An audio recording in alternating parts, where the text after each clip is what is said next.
Jetzt führe ich schon ziemlich lange ein Traumtagebuch und ich habe mir jetzt so ein Spiel ausgedacht, das nenne ich einfach mal das kontinuierliche Wachbewusstsein. Und ich habe ja schon erzählt, dass es ganz wichtig ist, regelmäßige Reality-Checks zu machen.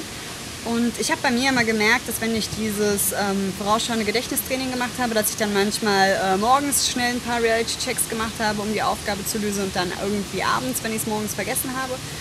Und irgendwie habe ich weiß nicht, ob ich es irgendwo gelesen habe oder ob ich selber drauf kam, auf jeden Fall dachte ich mir, es ist wichtig, kontinuierlich immer wieder sich dran zu erinnern. Also habe ich mir gedacht, wie wäre es mal, wenn ich jede Stunde einen Reality-Check mache.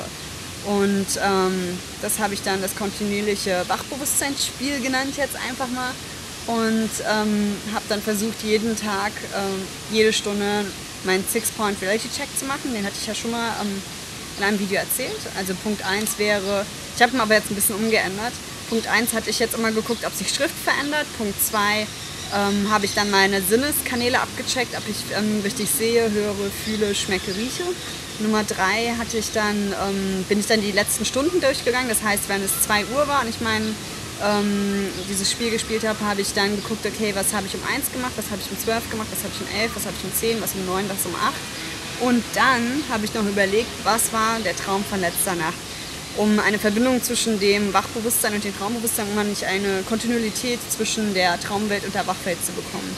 Dann Punkt 3, genau, war halt abzuchecken, was man zuletzt gemacht hat. Punkt 4 habe ich mich dann gefragt, ist hier alles logisch um mich herum? Habe dann nochmal einen Check gemacht, wie meine Hand anzugucken, irgendwas in die Luft zu schmeißen oder nochmal Text zu lesen. Dann Punkt 5 fand ich, ist sehr wichtig, wie geht's mir? Wenn es mir schlecht geht, warum und was kann ich tun, damit es mir gut tut. Da ist dann gleich so eine Art Visualisierungsübung drin, weil wenn ich dann weiß, was ich eigentlich bräuchte, visualisiere ich das dann gleich und versuche es mir vorzustellen, weil im Traum ist es ja auch so, dass dadurch, dass du etwas visualisierst, dass es dadurch in dem Traum passiert. Also trainiere ich das auch den Tag über jede Stunde in meinem Wachleben, dass ich dann überlege, was bräuchte ich jetzt? Oder wenn auch alles gut ist, wenn ich gerade eigentlich super fit bin, ist es einfach super schön zu sagen, ja, mir geht es eigentlich gut und ich finde es gerade super geil, wie es ist. Und vielleicht fällt mir dann noch ein, was ich visualisieren könnte, damit es noch geiler ist. Und dann Punkt 6. Oft ist es so gewesen, dass wenn ich im Traum dann luzid wurde und wusste, okay, das ist ein Traum, dachte ich, ja klar, ja, was mache ich denn jetzt? Also Punkt 6, wenn das hier ein Traum ist, was würde ich machen? Egal, ob es jetzt einer ist oder nicht, aber was würde ich machen? Zum Beispiel eine Spinning-Methode machen oder rausfinden, wie eine Person die Welt sieht oder an bestimmten Sachen arbeiten. Und manchmal ist es auch einfach okay, ja, wenn das hier ein Traum wäre und ich jetzt gerade dieses Buch lesen würde oder ich gerade mit der Person hier sitzen würde im Traum, fände ich das richtig cool und würde auch gerne das so machen.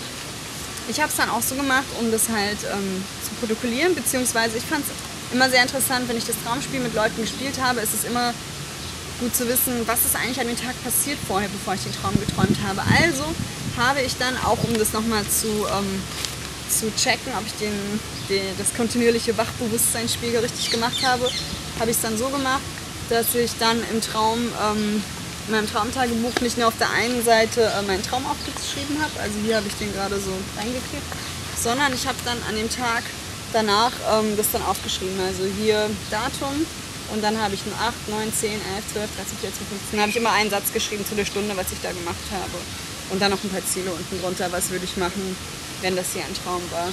Das kriege ich immer noch nicht jeden Tag hin, aber es ist eigentlich, umso öfters man das macht, umso besser läuft es dann auch. Ja, aber ich arbeite auch noch dran und mal klappt es besser, mal schlechter. Aber ich denke mir, das ist irgendwie mit dem Laufen lernen. Am Anfang hat man 1, 2 Jahre gebraucht, um wirklich laufen zu lernen und mittlerweile denkt man ja auch nicht mehr darüber nach, wie man läuft und dass man läuft. Und dadurch, dass ich dann die ganze Zeit das stündlich gemacht habe, sind meine Träume auch viel kontinuierlicher geworden. Deswegen konnte ich es mir auch viel besser merken. Dadurch wurden sie auch viel ausführlicher. Weil ich halt auch im Traum dann angefangen habe, irgendwie das zu wiederholen, was ich in letzter Zeit gemacht habe oder was ich die letzte Stunde gemacht habe und wie ich hierher gekommen bin. Und dadurch, auch wenn ich manchmal nicht luzide wurde, hatte ich dann auf jeden Fall, wurde es kontinuierlicher und dadurch konnte ich es dann besser aufschreiben. Und vielleicht noch was anderes.